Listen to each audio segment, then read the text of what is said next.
Bir әйел жасы 57-те маған келеді. Отыратта бірінші айтқан сөзі: Алмас Нұрвалиев, кеше ас үйдің ортасында тұрып қалдым да, не үшін келгенімді есіме түсіре алмадым. Осы аптада 3-ші рет қайталанып отыр. Маған шынын айтыңызшы, бұл сол ма, басталып жатыр ма? Дауысы дірілдеп тұр, көзі қызарып кеткен. Түнде мүлде ұйықтамаған. Интернетке кіріп, түрлі қорқынышты ақпараттарды оқып шыққан. Сол кезде мен оған бір ғана сөйлем айттым. Ол бірден терең дем алып, ығын тіктеп отырды. Себебі өте маңызды бір айырмашылық бар. Кейде ми жай ғана шаршайды, ал кейде шынымен назар аудару керек жағдай болады. Ең бастысы, осы екеуінің айырмасын түсіне білу. Бүгін мен сізге соны анық көруді үйретемін. Менің атым Алмас Нұрғалиев. Көп жылдан бері адамдармен жұмыс істеймін. Осы уақыт ішінде менің есте сақтау қабілетім нашарлап кетті деген сөзді сансыз рет естідім. 50 жастан кейін бұл ең жиі айтылатын мәселелердің бірі. Мен бір нәрсені байқадым. Адамдар екі шектен шығады. Біріншісі, кез келген ұсақ нәрсеге алаңдайды. Кілтін қайда қойған ұмытып қалса болды, бірден ең жаман ойға кетеді. Екіншісі, керісінше, маңызды белгілерді жылдар бойы елемей жүреді. Екеуі де дұрыс емес. Бірі өмірді уайыммен улайды, екіншісі уақытты жоғалтады. Бүгін мен сізге нақты түсініп бергім келеді. Қайсысы қалыпты, қайсысы назар аударуды қажет етеді. Қорқытпаймын, ештеңе сатпаймын. Тек өз тәжірибемді адамдарға айтып жүрген қарапайым, түсінікті нәрселермен бөлісемін. Бастайық. Алдымен біз қандай жолдан өтетінімізді қысқаша айтып өтейін. Біріншісі, жасқа байланысты ұмытшақтық деген не? Қай жерге дейін алаңдамауға болады? Екіншісі, есте сақтау қалай жұмыс істейді? Қарапайым тілмен түсіндіремін. Үшіншісі, нақты белгілер. Қай кезде маманға бару керек? Төртіншісі, күнделікті әдеттер. Олар есте сақтау қабілетіне қалай әсер етеді? Бесіншісі, нақты әрекет жоспары. Іс жүзінде көмектесетін қарапайым қадамдар. Соңына қарай бір адамның оқиғасын айтып беремін. 63 жасында бәрі кеш деп ойлаған. Бірақ 8 айдан кейін оның отбасы мүлде басқа адамды көрді. Сондықтан соңына дейін бірге болыңыз. Енді ең маңызды нәрседен бастайық. Бұл көп адамның уайымын азайтады. Ұмытшақтық. Бұл қалыпты нәрсе. Расымен солай. Ұмыту бұл мәселе емес. Бұл мидың қалыпты қызметі. Егер сіз өміріңіздегі әр дыбысты, әр иісті, әр адамды толық есіңізде сақтасаңыз, ми оған шыдамас еді. Ми компьютер емес. Ол бәрін сақтай бермейді. Ол ақылды кітапханашы сияқты. Маңызды нәрселерді жақын жерде ұстайды, ал қажетсізін шетке ысырады. Жас ұлғайған сайын не өзгереді? Сол кітапханашы жұмысын тоқтатпайды, бірақ сәл баяулайды. Қажетті ақпаратты табу үшін оған көбірек уақыт керек болады. Кейде шатасады. Бірақ барлық ақпарат орнында болады. Енді 50 жастан кейін жиі кездесетін қалыпты жағдайларға нақты мысалдар. Сіз бір бөлмеге кіріп, не үшін келгеніңізді ұмытып қалдыңыз. Бұл өте кең таралған жағдай. Тіпті жас адамдарда да болады. Есіңізге сөз түспей тұр, бірақ тілімнің ұшында тұр деген сезім бар. Бұл да қалыпты. Ақпарат жоғалған жоқ. Тек уақытша қол жетімсіз. Біраз уақыттан кейін міндетті түрде есіңізге түседі. Көзілдірікті, телефонды, немесе кілтті қайда қойғаныңызды ұмытып қалдыңыз. Бұл есте сақтау емес, назар мәселесі. Сіз сол сәтте басқа нәрсені ойлап тұрдыңыз. Сондықтан ми бұл әрекетті тіркемеген. Кездесуді ұмытып қалдыңыз. Бұл да көбіне ұйымдастыруға байланысты. Егер жазып жүрмесеңіз, ұмыту табиғи нәрсе. Ми барлық жоспарды сақтауға арналмаған. Сол үшін күнделік, телефондағы ескертулер бар. Оларды қолдану әлсіздік емес, керісінше дұрыс тәсіл. Қазір өзіңізге бір сұрақ қойыңыз. Соңғы рет бір нәрсені ұмытып, қорқып кеткен кезіңіз есіңізде ме? Енді ойланыңыз. Ол осы айтылған жағдайлардың біріне жата ма? Егер иә болса, тынышталыңыз. Сізде бәрі қалыпты. Тағы бір маңызды байқаған нәрсем бар. Есте сақтау қабілетіне ең көп алаңдайтын адамдарда көбіне бәрі жақсы болады. Себебі уайымның өзі есте сақтауды әлсіретеді. Адам уайымдағанда ми қауіп режиміне өтеді. Ол кезде есте сақтау емес, қорғану маңыздырақ болады. Сондықтан неғұрлым көп уайымдасаңыз, соғұрлым көбірек ұмыта бастайсыз. Бұл тұйық шеңбер. Бір әйел келген еді, жасы 60-тан асқан. Ол әрбір ұмытқан нәрсесін жазып жүретін. Бір айда 30-дан аса жағдай жазыпты. Бірақ сонымен қатар әрқайсысын нақты есінде сақтаған. Қашан, қайда, не ұмытқанын. Мен оған айттым: сіздің жадыңыз керемет, тек оны дұрыс бағытта қолданбай жүрсіз. Бір айдан кейін ол жазуды тоқтатты, және ұмытшақтық азайды. Себебі ми емес, уайым өзгерді. Сондықтан бірінші қадам: егер сіз өз ұмытшақтығыңызды үнемі бақылап санап жүрсеңіз, тоқтатыңыз. Бұл көмектеспейді, тек керісінше әсер етеді. Ал маманға қашан бару керек? Егер ұмытшақтық бірден, кенеттен пайда болса, бұрын бәрі қалыпты болып, кейін қысқа уақытта өзгеріс байқалса, назар аудару керек. Бұл туралы біз келесі бөлімде толығырақ сөйлесеміз. Егер осы жерге дейін тыңдап отырсаңыз, өздеріңізде осындай жағдай болған-болмағанын ойша еске түсіріп көріңіз. Бұл қалыпты сезім.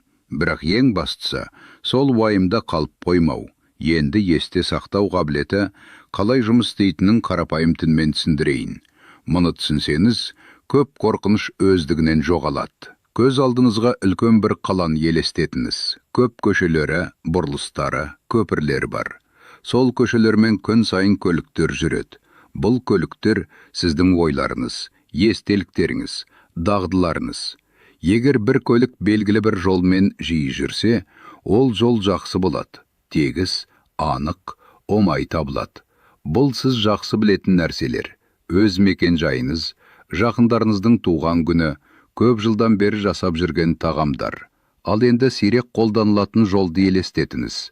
Бір-екі рет қана жүргенсіз. Ол жол анық емес, табу қиын. Бұл жаңа ақпарат. Бір рет естідіңіз, бірақ қайталамадыңыз. Ми дәл осылай жұмыс істейді. Мида арнайы жасушалар бар. Олар бір-бірімен байланысады. Осы байланыстарды қарапайым тілмен көпірлер деп атайық. Қаншалықты жиі қолдансаңыз, сол көпір соғұрлым мықты болады. Қаншалықты сирек қолдансаңыз, әлсірейді. Бір уақытта мүлде жойылуы да мүмкін. Бұл мәселе емес. Бұл мидың ресурсты үнемдеуі. Ол қажетсіз ақпаратты алып тастап, маңыздысына орын босатады. Енді жас ұлғайғанда не өзгереді? Бірнеше нәрсе болады. Біріншісі, ми көлемі аздап кішірейеді. Бұл табиғи процесс. Жыл сайын шамалы өзгеріс болады. Бірақ маңыздысы, бұл қауіпті емес. Себебі мидың көлемі оның тиімділігін білдірмейді. Кейбір адамдар жасы үлкен болса да өте сергек ойлайды. Ал кейбіреулерде керісінше болуы мүмкін. Барлығы сол көпірлердің сапасына байланысты. Екінші өзгеріс – ақпараттың берілу жылдамдығы. Яғни сіз бәрін білесіз, бірақ еске түсіру үшін сәл көбірек уақыт қажет. Бұл қалыпты жағдай. Сіз ұмытқан жоқсыз, тек миға сәл уақыт керек. Үшінші, көп нәрсені қатар жасау қиындайды. Бір уақытта бірнеше іске көңіл бөлсеңіз, шатасу пайда болады. Бұл да қалыпты. Жас ұлғайған сайын ми бір уақытта бір нәрсеге назар аударғанда жақсы жұмыс істейді. Тағы бір маңызды нәрсе бар. Есте сақтаудың бірнеше түрі болады, және олар әр түрлі өзгереді. Қысқа мерзімді есте сақтау. Мысалы, біреу сізге телефон нөмірін айтты.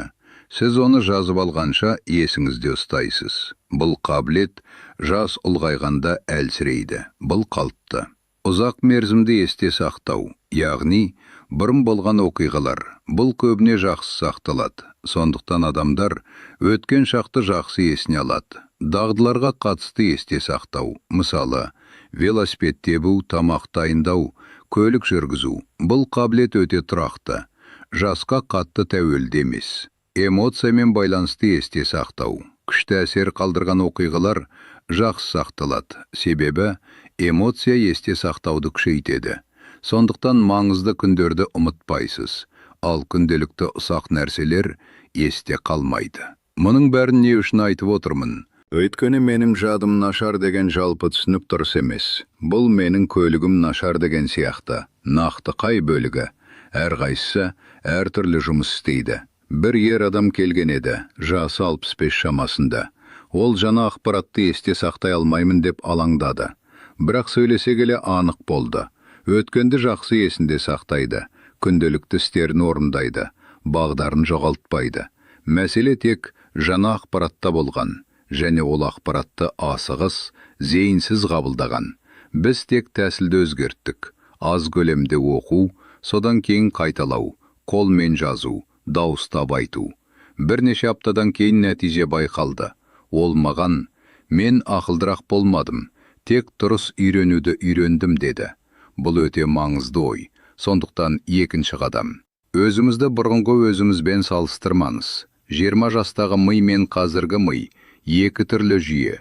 Қазір сізде тәжірибе бар, түсіну тереңдігі бар, байланысты көре білу қабілеті бар. Бұл өте маңызды артықшылық. Сіз ештеңе жоғалтқан жоқсыз. Сіз тек өзгердіңіз. Ал қашан назар аудару керек? Егер сіз таныс жерде адаса бастасаңыз, күнделікті жүретін жолда шатассаңыз, бұл басқа жағдай. Бұл туралы келесі бөлімде айтамын. Қазір біз ең маңызды бөлікке келдік. Себебі бір нәрсе, өзімізді тыныштандыру, бәрі қалыпты екенін түсіну. Ал екінші нәрсе, нақты қай кезде назар аудару керегін білу.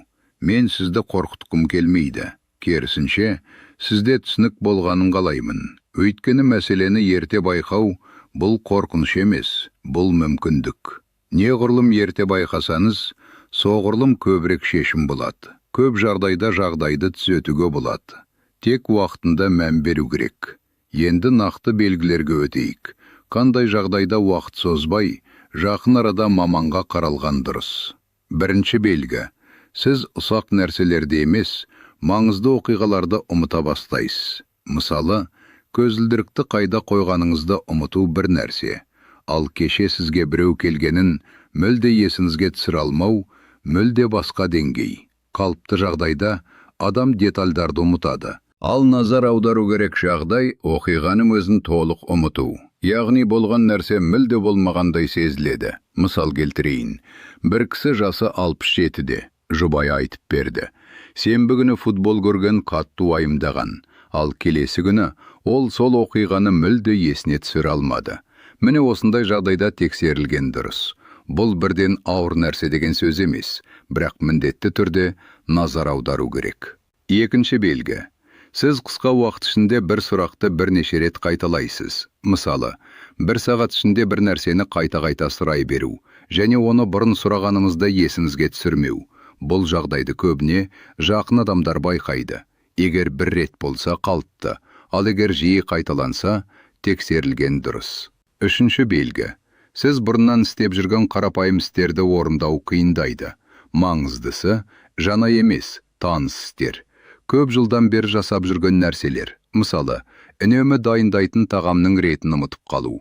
Үйреншікті маршрутта шатасу. Күнделікті төлемдерді орындауда түсінбеушілік пайда болуы. Бұл жай шаршау емес. Бұл да назар аударуды қажет ететін белгі. Төртінші белгі. Сөйлеу мен түсінуде қиындықтар пайда болады. Жай ғана сөзді таба алмау қалыпты. Ал сөздердің мағынасын шатастыру, қарапайым сөздерді дұрыс қолданбау басқа жағдай. Немесе сіз сөздерді естисіз, бірақ мағынасын түсіну қиындайды. Немесе сіз өзіңіз логикалық сөйлеп тұрмын деп ойлайсыз, бірақ басқалар сізді түсінбейді. Бұл да маңызды белгі. Бесінші белгі. Мінез құлықтың өзгеруі. Бұл көбіне адамның өзіне емес, жақындарына байқалады. Бұрын сабырлы адам ашуланшақ болып кетуі мүмкін. Немесе керісінше, белсенді адам тұйықталып кетуі мүмкін. Бұрын қызығушылық болған нәрселерге енді қызықпау. Өзіне қарауды азайту. Немесе себепсіз күмәншілдік. Мұндай өзгерістерді жай жасқа байланысты деп өткізіп жіберуге болмайды.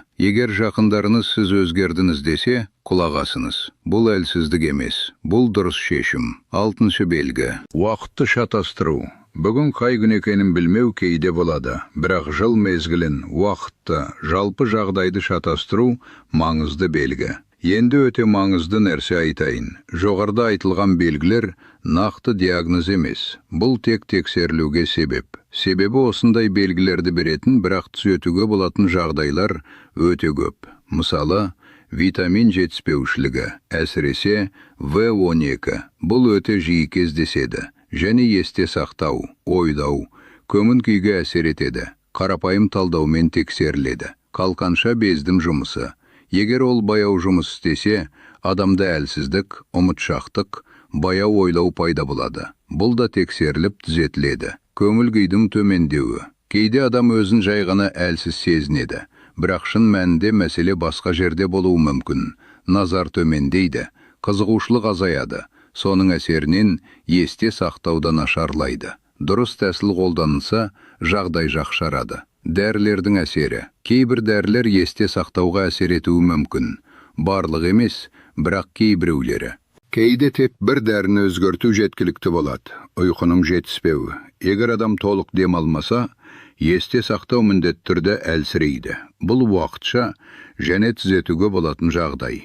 Су ішу режимі. Ағзаға су жетіспесе, ойлау да, есте сақтауда әлсірейді. Жас ұлғайған сайын шөлдеу сезімі азаяды, бірақ ағзаға су бәрібір қажет. Сондықтан өзіңіз қаламасаңыз да су ішуге назар аудару керек. Енді осы бөлімнен қандай қорытынды шығару керек? Егер сіз өзіңізден, немесе жақын адамыңыздан осы белгілердің кем дегенде біреуін байқасаңыз, қорықпаңыз, бірақ елемейді жүрмеңіз. Жақын уақытта тексеріліп, жалпы талдаулар тапсырып жағдайды анықтаған дұрыс. Барлығын ашық айту керек. Ештеңені жасырудың қажеті жоқ. Және жақындарыңыздан да шынайы пікір сұраңыз. Адам кейде өзіндегі өзгерісті байқамайды. Егер осы жерге дейін тыңдап отырсаңыз, өзіңізге бір сұрақ қойыңыз. Сіз осы белгілердің біреуін байқадыңыз ба? Бұл сұрақ маңызды.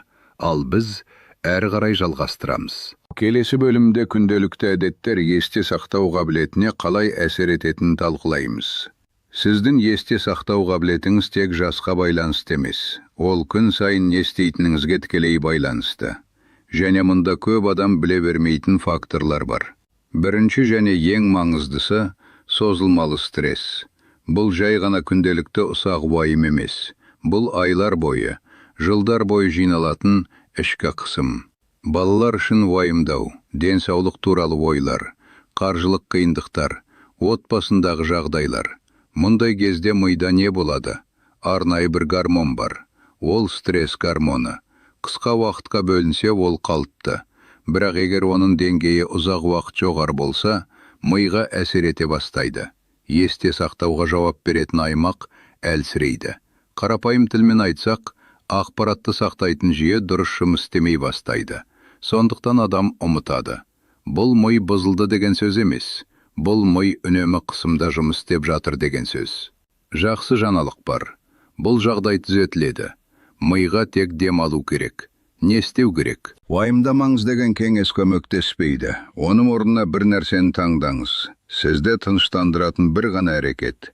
Біреу үшін бұл серуен, біреу үшін қолөнер, біреу үшін тыныш отырып демалу. Күніне 20 минут жеткілікті. Бұл артық нәрсе емес. Бұл миға күтім жасау. Екінші фактор – ұйқы. Ұйқы жай демалыс емес. Бұл мидың тазалану уақыты. Күндіз ми ақпарат жинайды. Ал түнде оны реттейді, маңыздысын сақтайды, қажетсізін алып тастайды. Егер ұйқы жеткіліксіз болса, бұл процесс толық жүрмейді. Сондықтан адам таңертең шаршап оянады.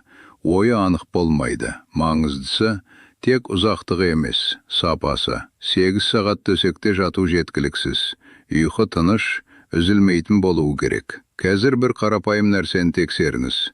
Сіз қанша сағат ұйықтайсыз? Егер 7 сағаттан аз болса, ми толық демалмайды. Ең тиімдісі 7-8 сағат. Және бір уақытта ұйықтап, бір уақытта ояну. Миға тұрақтылық қажет. Тағы бір маңызды нәрсе.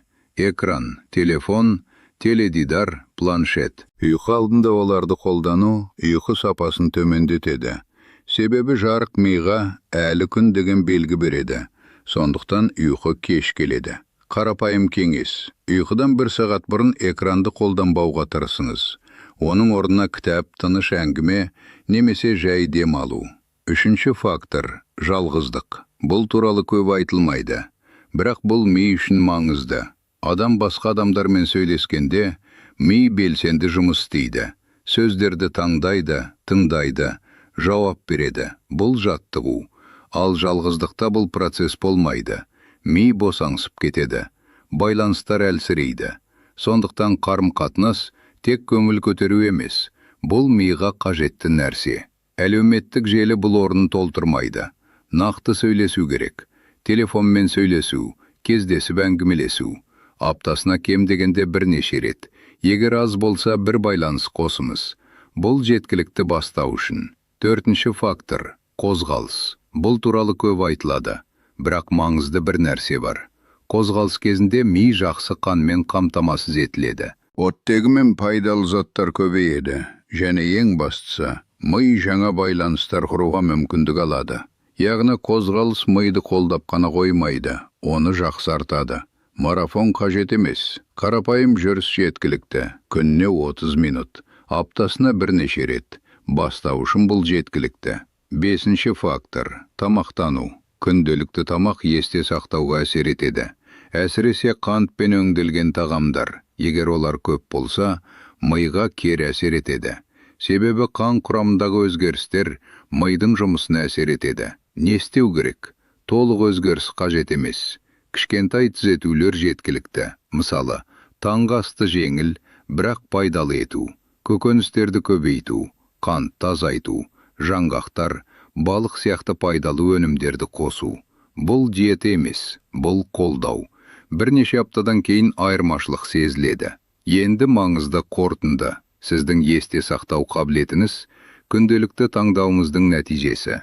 Жас жалғыз фактор емес. Сіз оған әсер ете аласыз.